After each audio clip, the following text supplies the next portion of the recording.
પૈસાની જરૂર છે મોકલો તો સ્પષ્ટ ના પાડી દેવાની. આપણી સ્કૂલના કોલેજના જે પણ સિનિયર જુનિયર જે બી કોઈ કે ચેટિંગ કરી કોલની વાત નથી કરતો. ઓનલાઈન ચેટિંગ કરી કોઈ પણ વ્યક્તિ હોસ્પિટલના મને પૈસા માંગે તો સ્પષ્ટ ના પાડવાની એ પણ અત્યારે એક ચાલી રહેલું ફ્રોડ છે. मानो कि हमारा प्रिंसिपल साहब तो फेसबुक पर चैट करे और कहे कि मैं अभी हॉस्पिटल में हूं, मेरा मोबाइल बंद हो गया है, सुबह में 10,000 वापस कर दूंगा, अभी तुम मुझे 10,000 दे दो. तो તમે સાહેબ ને મોકલો ના મોકલો? ઓપન ના મોકલતા કારણ કે સાહેબ નું કોઈ વ્યક્તિ એ સાંભળો કારણ કે એ જે એકાઉન્ટ છે એ એકાઉન્ટ એ સાહેબે નહીં બનાવ્યું હોય. કોઈ પણ ફ્રોડ વ્યક્તિએ સાહેબ નું બેંક એકાઉન્ટ પણ બનાવ્યું હશે ને આ પ્રમાણે થઈ શકે છે. તો પ્લીઝ ત્યાં પણ તમે તકેદારી રાખજો. આ થઈ શકે છે. કુરિયર બોય નું ફ્રોડ થાય છે. કુરિયર બોય પણ ઘરે આવીને પાર્સલ માટે કે પાર્સલ કેન્સલ કરવા માટે ઓટીપી આપો ત્યાં પણ એક ફ્રોડ થાય છે. બિઝનેસ એન્ડ આર્મી ફ્રોડ વેપારીઓ સાથે થતું છે. એ આર્મીના નામે ફ્રોડ થાય છે. વેપારીઓ સાથે પણ ફ્રોડ થાય છે. ये स्माइल की फ्रॉड છે એ ભાઈઓ સાથે આ પ્રમાણે બહેનો સાથે પણ થાય છે. કોઈ फेसबुक इंस्टाग्राम फ्रेंड अपना मित्रों ने खास कहूं जितने भी बंदे विराजमान है उनको मैं रिक्वेस्ट करता हूं आप कोई भी फेसबुक इंस्टा जो भी सोशल मीडिया प्लेटफॉर्म है वहीं पर कोई भी रिक्वेस्ट आवे ત્યારે તેના સુંદર પ્રોફાઇલ ફોટા ઉપર વિશ્વાસ કરવો નહીં. ભવિષ્યમાં બ્લેકમેલ કરી શકે છે. વસ્તી ગણતરી આધારે સોશિયલ મીડિયાનો દાવો શું છે એ સમજાવી દો. વિશ્વમાં વસ્તી ગણતરી દર 10 વર્ષે થાય ખબર છે ને? વિશ્વમાં વસ્તી ગણતરી થાય એટલે મેલ અને ફિમેલ ની સંખ્યા ખબર પડી જાય કે વિશ્વમાં આટલી સંખ્યા મેલ પુરુષોની છે અને વિશ્વમાં આટલી સંખ્યા ફિમેલ સ્ત્રીઓની છે. સોશિયલ મીડિયાનો દાવો જબરદસ્ત છે કે વિશ્વમાં જેટલી સંખ્યા ફિમેલ સ્ત્રીઓની છે ને એના કરતા 4 ગણા એકાઉન્ટ સોશિયલ મીડિયામાં સ્ત્રીઓના નામે છે એટલી તો ગુનોય નથી. એટલા માટે એ કે મહિલાઓના એકાઉન્ટ બનાવ્યા મહિલાઓએ નથી બનાવ્યા ભાઈ. જે નવરા હોય ને એ લોકો આવી રીતે મહિલાઓના એકાઉન્ટ બનાવે છે અને ચેટિંગ કોની કરશે ખબર? મહિલાઓથી નહીં અમારા જોડેથી. એટલે પ્લીઝ આવું નહીં કરવાનું. કે ગમે તેની રિક્વેસ્ટ આ એક્સેપ્ટ નહીં. હવે તમને ખાલી વિનંતી કરું છું માનો કે અત્યારે આપણા ભાઈઓને વાત કરું ભાઈઓ બોલિવૂડની વાત કરી બોલિવૂડ આલિયા ભટ્ટ ઓકે માનો કે આપણા જે ભાઈઓ બેઠા છે એમને ફેસબુકમાં આલિયા ભટ્ટની રિક્વેસ્ટ આવે. આલિયા ભટ્ટ તમારા નહીં આપણને આલિયા ભટ્ટની રિક્વેસ્ટ આવે એટલે રિક્વેસ્ટ કોઈની આવે એટલે પહેલા એક્સેપ્ટ અને ડિલીટ તમે શું કરો? એક્સેપ્ટ કે ડિલીટ? જેમ કે આપણા એક્સેપ્ટ કરશો બોલે સાહેબ ઘણા તો કે ના પણ ના બધા એક્સેપ્ટ કરી નાખશે કારણ રિક્વેસ્ટ આવશે ને એટલે મોબાઈલમાં પોતાને ખબર નહીં કોને રિક્વેસ્ટ આવી સોના મને એક્સેપ્ટ કરી લેશે. આલિયા ભટ્ટી રિક્વેસ્ટ એક્સેપ્ટ કરશે. અને ઘણા તો ચેટિંગ કરશે hi Alia how are you cartoon પીટૂન શું કરીને બધું. હવે હું તમને કહું આલિયા નવરી નથી કે તમને રિક્વેસ્ટ મોકલે. वो जो रिक्वेस्ट आई है ना वो आलिया भट्ट की होगी नाम से लेकिन वो आलिया नहीं होगी. वो आलिया के अलावा कोई मालिया या जमालिया होगा. એટલા માટે કહું છું સુંદર ચહેરો ભાળી જાવ ને તો ભાઈઓ પ્લીઝ ધ્યાન નહીં પડતા. ગમે ત્યારે સોશિયલ મીડિયામાં તમારી સાથે થઈ શકે છે. ફેસબુક ઇન્સ્ટાગ્રામમાં ફોરેન ફ્રેન્ડ ઘણા બધા લોકો હોય છે. ઘણા બધા તમારા કદાચ ફોરેનના ફ્રેન્ડો હશે. ડેમોને પણ ફોરેનના ફ્રેન્ડો હશે.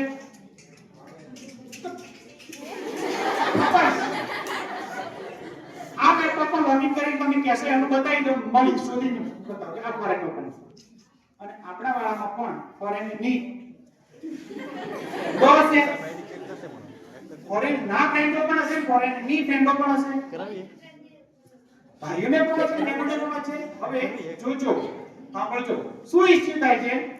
તમને ફોરેનનો ફ્રેન્ડ કે ફોરેન ની ફ્રેન્ડ વિદેશથી મિત્રતા કહેવે હું તમારો બેસ્ટ ફ્રેન્ડ છું અથવા હું તમારી તો બેસ્ટ ફ્રેન્ડ છું અને છે ને તમને મળવા આવવાની છું સમજી લેજો. વિદેશથી વાત કરું છું અને તમારી સાથે ચેટિંગ કરે hi hello good morning good night તમારી સાથે સરસ વાતો કરતી હોય કે વાતો કરતો હોય તો તમારી સાથે એરપોર્ટ કસ્ટમ ઓફિસરનો ફ્રોડ થઈ શકે છે. ટાઈમ બહુ ઓછો છે એટલે હું કિસ્સો નહીં કહી શકું, ટાઈમ ઘણો ઓવર થઈ ગયો છે, અને કિસ્સો કહીશ ને તો તમે તમારા રૂવાડા ઊભા થઈ શકશે, આટલી હદે બનાવજો છે. કઈ દઉં કિસ્સો સાંભળવો છે? નથી સાંભળો? ઓકે સાંભળો. ખરેખર જરૂરી છે, હું તમને બને એટલો શોર્ટલી ફટાફટ. પાલનપુરની એક યુવતી સાથે બનાવ બન્યો, તમારી સાથે શેર કરું છું. યુવતી સાથે બેન સાથે બનાવ બન્યો છે ને, ખરેખર એ બેન સાથે એટલો બનાવ બન્યો કે એ બેને કેટલી હતી પેમેન્ટ ક્યાંથી ક્યાં શું થઈ ગયું ને, તમે જોજો વિચારજો કે આટલી હદે થાય છે. આપણને એમ કે ફેસબુક ઇન્સ્ટાગ્રામ કઈ નથી, ના ઘણું બધું છે. મેઇન ટોપિક ની વાત કરું છું. પાલનપુરની એક યુવતીને ફેસબુકમાં રિક્વેસ્ટ આવે છે, સાંભળજો. પાલનપુરની યુવતીને ફેસબુકમાં રિક્વેસ્ટ આવે છે, એ યુવતી રિક્વેસ્ટ એક્સેપ્ટ કરે છે. એ યુવતીને જે રિક્વેસ્ટ આવી છે એ કોઈ ફોરેનર નામથી હતી, કોઈ પુરુષ વ્યક્તિના નામથી હતી, એટલે એ યુવતી એક્સેપ્ટ કરી, ચેટિંગ કરે છે, hi hello good morning good night who are you, કોણ છો, બીજું સામેવાળાનો ઇન્ટ્રોડક્શન આપે છે, એમાં પરિચય આપે છે, I am from UK. I am from UK એટલે તમને ખબર જ છે, યુકે એટલે ચંડીસર ને ડીસા વચ્ચે આવેલું, બધા ખબર જ હશે. Where is UK? It is out of India, not in Gujarat. હું યુનાઇટેડ કિંગડમ યુકે નો છું. I have two jewellery shop, મારે બે દાગીનાની દુકાન છે. I have a Mercedes Benz showroom, Mercedes Benz ગાડીના શોરૂમનો માલિક છું. ખાલી તમને આટલું ઇન્ટ્રોડક્શન હોય કે દાગીનાની દુકાન હોય, મર્સિડીઝ બેન્ઝ શોરૂમનો માલિક હોય, એની રિક્વેસ્ટ આવી હોય, એ રિક્વેસ્ટ વાળો વ્યક્તિ આપણે નોર્મલ અંદાજ કરીએ, પૈસાદાર હોય, આટલું તો ખબર પડે કે ના પડે? બસ યુવતી એનો પરિચય આપ્યો. ગુજરાતીમાં એને ઇંગ્લિશમાં લખ્યું કે હું પાલનપુરમાં રહું છું, હું પાલનપુરમાં એક શોરૂમમાં જોબ કરતી હતી, પ્રાઇવેટ નોકરી કરું છું, અને મારી 19-20 હજાર સેલરી છે. હાવી વાળાનો ઇન્ટ્રોડક્શન વધુ આપ્યો. આઈ એમ 32 ઓનલી, આઈ એમ 28 ઓનલી. પેલો કે 28 વર્ષનો છું. યુવતી આઈ એમ 28 ઓનલી. યુવતી 28 ને 32 વર્ષની એકબીજા હતા, એટલે બંને એકબીજાનો પરિચય આપ્યો. પેલો કે મારે આઈ એમ અલોન, આગળ પાછળ કઈ નથી. યુવતીએ એનો ઇન્ટ્રોડક્શન આપ્યો, મારે મારા પતિ સાથે ડાયવોર્સ થયેલા છે, હું મારા માતા-પિતાના ઘરે રહું છું, અને મારે નાની એક બેબી છે, એટલે હું આ પ્રમાણે માતા-પિતાના ઘરે રહું છું. શરૂઆતમાં એક અઠવાડિયા સુધી સારા મેસેજ ચેટિંગ કર્યું, hi hello good morning good night, બધું સરસ ચેટિંગ થયું. એક અઠવાડિયા પછી યુવકે એનો WhatsApp નંબર સેન્ડ કર્યો. સાંભળજો, WhatsApp નંબર સેન્ડ કર્યો, જેમાં પર ઇન્ડિયાથી કોઈ WhatsApp કરે તો કન્ટ્રી કોડ કેટલો છે આપણા ઇન્ડિયાનો? હા, +9. એ રીતે યુકે નો કન્ટ્રી કોડ છે +4 એ નંબરથી એને નંબર એનો મોકલી દીધો કે મારો WhatsApp નંબર છે. પછી Facebook માં ચેટિંગ કરવાનું બંધ કરી દીધું લોકોએ, અને WhatsApp માં ચેટિંગ કરવા લાગ્યા. WhatsApp માં પણ hi hello good morning good night. યુવકને ખબર પડી કે આ યુવતી મારી સાથે બહુ સારી રીતે વાતો કરે છે. મિત્રતાથી શરૂ થયેલા સંબંધો ધીરે ધીરે પ્રેમ સંબંધમાં કન્વર્ટ થઈ ગયા. ફ્રેન્ડશિપમાંથી લવશિપમાં આવી ગયા બંને. સવારમાં ઉઠે એટલે વિડિયો કોલ કરે. યુવતીને પછી તો પેલા વગર ના રહેવાય, પેલા ને પણ પેલી વગર ના રહેવાય. ઉઠે એટલે યુવતી હવાર ઉઠે એટલે સીધું જ ઉઠી વિડિયો કોલ કરે, ગુડ મોર્નિંગ બેબી.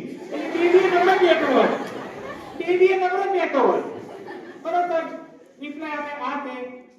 એના પછી યુવકને એ ખબર પડી કે આ યુવતી મારા પર એટલી ઉત્પ્રોત થઈ ગઈ છે કે આ યુવતીને હવે હું જેમ કહીશ ને એમ કરશે.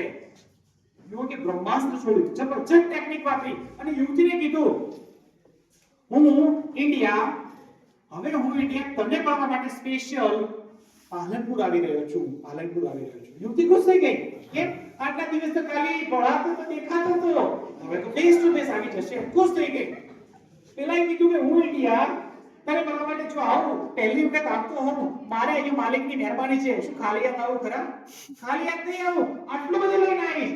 એ યુવકે શું કર્યું, અલગ પાર્સલ ગિફ્ટના ફોટા પાડી યુવતી મોકલી દીધા. બ્રાન્ડેડ જ્વેલરી ને આઈફોન ને લેપટોપ ને એપલ ના બધા બીજું જ્વેલરીના ફોટા પાડી યુવતી મોકલી દીધા. યુવતી ખુશ થઈ ગઈ. શું વાત છે, આટલું બધું લઈને આવશો? યુવકે બહુ એટલું બધું મોકલી દીધું કે યુવતી ગાડી ટૂર થઈ ગઈ. યુવકે એની પ્લેનની ટિકિટ પકડી કે મારું પ્લેન યુકે થી આટલા વાગે રવાના થશે, અને દિલ્હી ખાતે ટર્મિનલ નંબર 3 ઉપર આટલા વાગે મારું પ્લેન ઉતરશે. યુવતી રાહ જોવા લાગી કે હવાના બધા કબ આएगा. જે દિવસ આવવાનો હતો એ દિવસે યુવક પ્લેનમાં બેસી ગયો. પ્લેનમાં બેસી સેલ્ફી ફોટો લીધો. સેલ્ફી ફોટો લઈ યુવતીને મોકલી દીધો. યુવતી મોકલે એટલે પેલા યુવતીને પણ ખબર પડી, अब हमारा बंदा वहां से निकल चुका है. પ્લેનમાં બેસી હવે વાંધો નથી, રાહ જોવા લાગી, 7 સમંદર પાર કબ આएगा। અને તમને કદાચ ખબર હશે વિમાનમાં જે લોકો બેઠા હશે એ લોકોને કે જ્યારે વિમાન ઉપર જાતા હે તો ઉપર નેટવર્ક आता नहीं, ફ્લાઇટ મોડ, એરોપ્લેન મોડ, કશું નેટવર્ક ના આવે। એટલે યુ કે સેલ્ફી ફોટો યુવતીને મોકલ્યો ને એ એનો છેલ્લો ફોટો, ઉપર પ્લેન ક્રેશ નતો થયો। પણ હવે અગત્યની વાત આવે છે, પ્લેન જે વખતે દિલ્હી ટર્મિનલ નંબર 3 પર ઉતરવાનું હતું એ વખતે આ યુવતીને એક ઇન્ડિયાના નંબર ઉપરથી કોલ આવે છે કસ્ટમ ઓફિસરનો અને યુવતીને એમ કહે છે મેડમ જી आपके रेफरेंस से यहाँ, यानी पहला तो परिचय आप्यो, मैं दिल्ली एयरपोर्ट से कस्टम ऑफिसर बोल रहा हूँ, आपके रेफरेंस से यहाँ यूके से एक बंदा आया है, उनके पास काफी सारी ज्वेलरी है और कई सारी गिफ्ट कैश है, इसके लिए कस्टम ड्यूटी भरना पड़ेगा। અઠવાડિયું 10 દિવસ 15 દિવસ 1 મહિના સુધી પોંગરેલો પ્રેમ ના પાડે ખરા? પેલો આટલું બધું લઈને તો આવ્યો છે, કીધું કેટલા ભરવાના? યુવતીએ પૂછ્યું એટલે સામેવાળા કસ્ટમ ઓફિસરે કીધું કે ભાઈ આ એકાઉન્ટમાં આટલા ટ્રાન્સફર કરીને મોકલી આપો, સ્ક્રીનશોટ મોકલી દો। યુવતીએ કંઈ વિચાર્યું નહીં, ઓન ધ સ્પોટ પૈસા ટ્રાન્સફર કરી અને સ્ક્રીનશોટ મોકલી દીધો। અને અડધો કલાક પછી ફરી યુવતીને કોલ આવે છે, મેડમ उनकी में तलाशी ली है तो उनके पास आउट कंट्री की करेंसी ज्यादा है, विदेशी नाणું ઘણું છે, तो એના માટે તમારે ઇન્કમ ટેક્સ ભરવો પડશે। એના કેટલા ભરવાના? તો એમાં પણ સામેવાળાએ કીધું કે એના આટલા ભરવા પડશે। યુવતીએ જે કીધું એ રીતે એના એ જ ખાતામાં બીજી વખત પણ એની પાસે પૈસા કઈ નતા, ઉછીના પાછીના કરીને ભેળા કર્યા અને બીજી વખત પણ એ પૈસા મોકલી દીધા।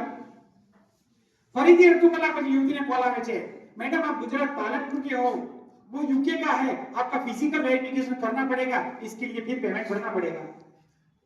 યુવતીએ કીધું સાહેબ મારી પાસે જે પૈસા હતા એ મેં પહેલા ટ્રાન્ઝેક્શનમાં તમને આપી દીધા છે, મેં ઉછીના પાછીના આટા પાછા કરીને ભેળા કર્યા એ પણ મેં બીજા ટ્રાન્ઝેક્શનમાં તમને આપી દીધા છે, મારી પાસે સાહેબ હવે કંઈ નથી, હું તમને કંઈ આપી શકું એમ નથી। તમે એક કામ કરો, એને તે દિલ્હી એરપોર્ટ ઉપર રાખો, હું ખુદ એને રિસીવ કરવા માટે તે દિલ્હી આવી રહી છું, ત્યાં જાઉં છું, તમે સાહેબ ત્યાં આવો, ફિઝિકલ વેરિફિકેશનની જરૂરિયાત નથી, હું પોતે આવીને રિસીવ કરી દઉં છું, ઈમેલ લઈ લઉં છું। આ યુવતીએ જે બે ટ્રાન્ઝેક્શનમાં પૈસા મોકલ્યા ને એની વાત કરું હવે। બે ટ્રાન્ઝેક્શનમાં યુવતીએ જે પેમેન્ટ મોકલ્યું ને એ બંને ટ્રાન્ઝેક્શનનું મળીને કુલ રકમ થતી હતી 1,40,000 બે ટ્રાન્ઝેક્શનના।